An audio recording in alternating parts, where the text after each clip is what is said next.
Here's little Robert Kiyosaki. He has two fathers. One of them has a PhD, the other never finished 8th grade.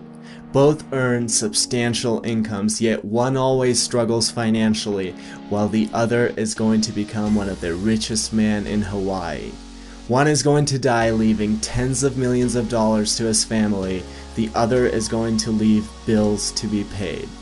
The problem with financial education is that it isn't taught in schools, so the family decides to teach it. Now the problem with this is that unless your parents are in the top 1%, they are going to teach you how to be poor.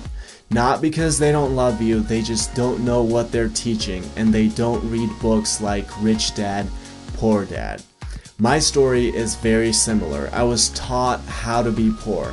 Then I went to the Air Force Academy and studied economics and took accounting and investing classes. I did complicated regressions on economic data and balanced complex balance sheets.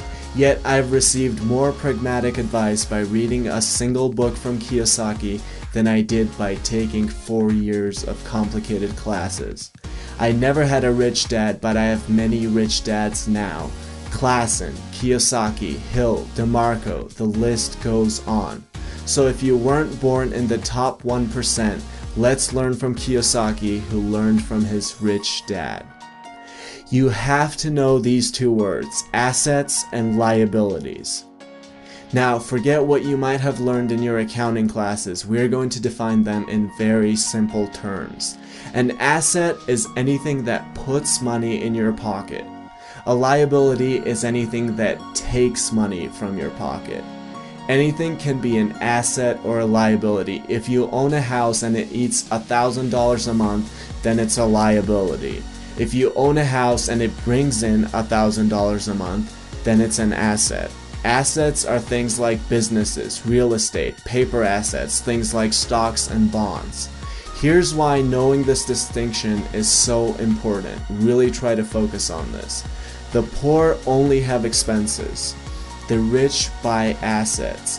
And the middle class buy liabilities that they think are assets. After graduating, if I had followed everybody's advice, I would have gotten a job which increases my income, but there are so many problems with that. As I got my job, my girlfriend and I would have moved into a bigger house. We would have gotten a BMW in addition to our Mustang. I would have bought the iPhone 6. The problem with all of this is that I would think I was acquiring assets while I was actually acquiring liabilities. I would have to pay every month for the house, for the car, for my expensive phone. In essence, unless you make a paradigm shift about what you do with your money, which is to buy actual assets, no matter how much income you earn from your job, you will just match it with your liabilities and expenses. Your friends might admire your iPhone 6 and you might look rich, but you will never actually be rich. Now, there's nothing wrong with having your job. I just don't have one because I'm operating from the assets quadrant. But if you are following the standard narrative of going to school and getting a job, chances are you're acquiring liabilities which you think are assets. That is the problem. So keep your job, but make sure what you earn goes mostly towards real assets rather than liabilities that seem like assets. And yes, eventually when you acquire enough assets, you won't need your job either. It absolutely blows my mind how people say, well, what if I lose money with the business, or the real estate, or the paper assets? They don't say the same thing about buying their second enormous TV, which will be worthless in a year and which creates a liability every month. I would rather lose all of my money starting a business than lose it by buying yet another TV I don't need. Even if I lost all my money, the lessons learned from starting a business would be infinitely more valuable than watching Dr. Phil. Here's another problem. It's not how much money you make, it's how much money you keep. If I told you I was going to pay you $1 million a month, but then I took away $999,999, you'd have to be an idiot if you said you were making $1 million. My dad told me, become a doctor and you will be rich. Yet a doctor pays a half or even more of what he earns just to the government. You get taxed when you earn, you get taxed when you spend, you get taxed when you save, and guess what? You get taxed when you die. On the other hand, you could operate from the assets quadrant and pay sometimes 0% in taxes. I have doctor friends who are more financially anxious than my absolutely broke friends. Here's a short history of taxation. Years ago, there was no tax, in Great Britain or in the United States. It amazes me how so many people don't realize this. The government would sometimes collect tax during civil wars and extreme cases, but there was no actual tax. Well, the government realized that the poor and the middle class were idiots. The masses looked up to the idiotic story of Robin Hood and actually admired it. So the government decided it was going to leverage that. It said, hey guys, let's put a tax on the rich so you idiots can get more money from them.